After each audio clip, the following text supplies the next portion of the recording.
বানাবো মোচা চিংড়ি। মোচা চিংড়ি বানানোর জন্য প্রথমে মোচাগুলোকে কেটে ধুয়ে সেদ্ধ করে রেখে দিয়েছি। আর এদিকে কড়াইয়ে তেল গরম করে কালো জিরে, তেজপাতা, শুকনো লঙ্কা ফোড়ন দিয়ে পেঁয়াজ দিয়ে দিয়েছি। পেঁয়াজগুলো দিয়ে একটু লাল লাল করে ভেজে নিয়েছি।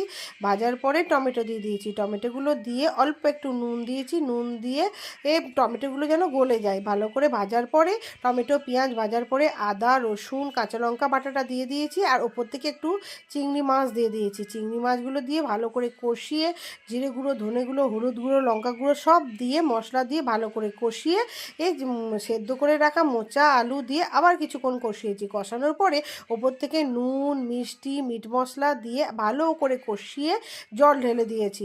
জল দিয়ে ঢাকনা দিয়ে সেদ্ধ করে নিয়েছি। ব্যাস সেদ্ধ হয়ে গেলেই নামাবার আগে একটু ঘি আর গরম মশলা দিয়ে নামিয়ে দিলেই রেডি মোচা চিংড়ি। ভিডিওটা ভালো লাগলে একটা সাবস্ক্রাইব করে দেবেন। টাটা।